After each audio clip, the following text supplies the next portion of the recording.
ആദ്യത്തെ 2 ദിവസത്തെ ജഡ്ജ്മെന്റ് പരിശോധിക്കുന്ന സമയത്ത് നമുക്ക് മത്സരാർത്ഥികളെ മാത്രമല്ലല്ലോ ജഡ്ജിമാരെയും അവരുടെ പെർഫോമൻസിനെയും നമുക്ക് വിലയിരുത്തേണ്ടി വരും. ഇതൊരു എന്റർടൈൻമെന്റ് ഷോ ആവുമ്പോൾ തീർച്ചയായും വേണം. അതായത് ബിഗ് ബോസ് മലയാളം സീസൺ 8 അഗ്നി പരീക്ഷയിൽ ജഡ്ജസ് ആയിട്ടുള്ളത് റിയാസ്, രഞ്ജിനി, അഖിൽ മാരാർ. 3 പേരുടെയും പെർഫോമൻസ് വിലയിരുത്തുന്ന സമയത്ത് എനിക്ക് തോന്നുന്നു അഖിൽ മാരാറാണ് വളരെ നന്നായിട്ട് സ്കോർ ചെയ്യുന്നത്.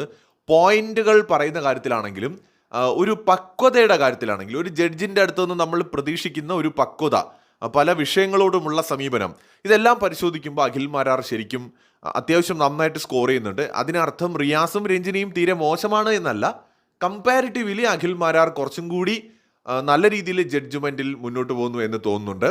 പ്രത്യേകിച്ച് ചില വിഷയങ്ങളിലുള്ള അഖിലിൻ്റെ പ്രതികരണങ്ങൾ വളരെ രസകരമാണ്, അതോടൊപ്പം തന്നെ യുക്തിസഹവുമാണ്. ഇപ്പോൾ ഇന്നലെ തന്നെ 20 പേര് പുതിയതായിട്ട് നമ്മുടെ ഇതിനകത്ത് സ്റ്റേജിലേക്ക് വന്നപ്പോൾ അതിൽ പലരും ഏറ്റവും അധികം സംസാരിച്ചത് അവർക്ക് കപ്പ് എടുക്കുന്നതിനെ കുറിച്ചാണ്. ബിഗ് ബോസ് സീസൺ 8 കപ്പും കൊണ്ടേ ഞാൻ പോകൂ എന്ന് പറഞ്ഞിട്ട് 4-5 പേര് സംസാരിച്ചു. പൂജ 2.0 അടക്കമുള്ള ആളുകൾ സംസാരിച്ചു.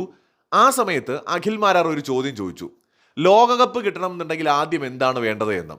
അതായത് ഫുട്ബോൾ ലോകകപ്പ് കിട്ടണം എന്നുണ്ടെങ്കിൽ, അപ്പോൾ ആ ഒരു ലോകകപ്പ് കിട്ടണമെങ്കിൽ എന്ത് വേണമെന്ന് ചോദിച്ചപ്പോൾ അവർക്ക് വ്യത്യസ്തമായ അഭിപ്രായങ്ങളായിരുന്നു മത്സരാർത്ഥികൾക്കുള്ളത്.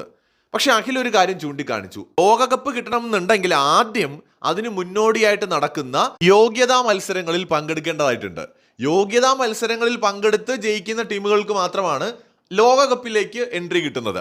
സോ അതുപോലെ ഈ ഒരു അഗ്നി പരീക്ഷയുടെ പ്രാധാന്യം എന്താണ് എന്ന് അഖിൽ മാരാർ മത്സരാർത്ഥികൾക്ക് പറഞ്ഞു കൊടുക്കുന്നുണ്ട്. എന്ന് വെച്ചാൽ അഗ്നി പരീക്ഷയിൽ ജയിക്കുന്ന ആളുകളാണ് ബിഗ് ബോസ് വീടിനകത്തേക്ക് പോകുന്നത്. അവിടെ ചെന്നിട്ട് വേണം നിങ്ങൾ ഞങ്ങൾ ജയിക്കും, ഞങ്ങൾ ട്രോഫി എടുക്കും തുടങ്ങിയ അവകാശവാദങ്ങൾ പറയാൻ. ഇവിടെ ഇപ്പോൾ നിങ്ങൾ വന്നിരിക്കുന്നത് ആ വീട്ടിനകത്തേക്ക് കയറാൻ പറ്റുമോ എന്ന് നോക്കാനാണ്.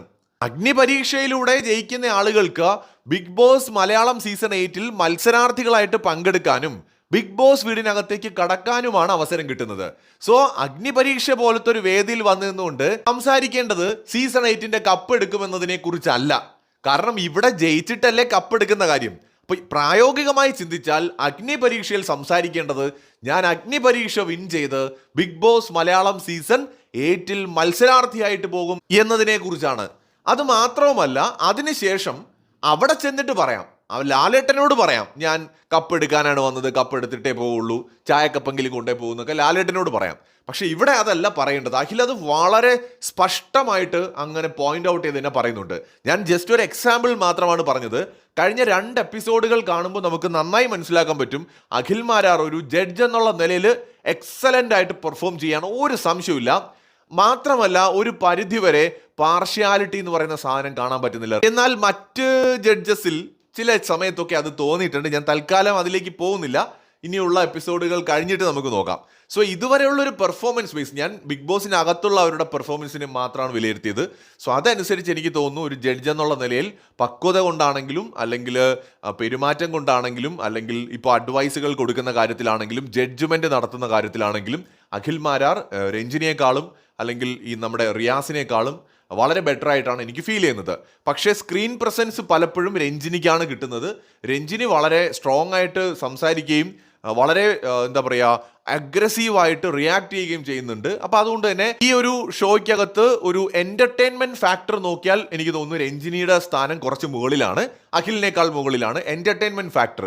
എന്ന് വെച്ചാൽ ഓഡിയൻസിനെ കുറച്ചും കൂടി എൻഗേജ് ആക്കുന്ന തരത്തിൽ കൂടുതൽ സമയം ആളുകൾക്ക് വെറുപ്പിക്കലായിട്ട് തോന്നും. കേട്ടോ, രഞ്ജിനി ഇത്രയും പറഞ്ഞല്ലോ, അങ്ങനെ ആളുകൾക്ക് തോന്നും. പക്ഷേ ഈ ഷോയുടെ വിജയത്തിന് രഞ്ജിനിയുടെ കോൺട്രിബ്യൂഷൻ നമുക്ക് ചെറുതായിട്ട് കാണാൻ പറ്റില്ല. റിയാസ് പിന്നെ എനിക്ക് തോന്നുന്നു ഓൺ ആയിട്ടില്ല. റിയാസിന്റെ ഒരു ലെവലിലേക്ക് എനിക്ക് ഒരു പെർഫോമൻസ് ഇതുവരെ കാണാൻ പറ്റിയിട്ടില്ല. നല്ല പൊട്ടൻഷ്യൽ ഉള്ള ആളാണ്, നമുക്ക് നോക്കാം, ഇനിയും ദിവസങ്ങളുണ്ടല്ലോ. എന്തായാലും ആദ്യത്തെ 2 ദിവസം കൂടുതൽ സമയം സ്ക്രീൻ പ്രസൻസ് കിട്ടിയതാണെങ്കിലും നിറഞ്ഞു നിന്ന ഒരു ജഡ്ജ് എന്നുള്ള നിലയിൽ നോക്കിയാൽ അത് രഞ്ജിനിയാണ്.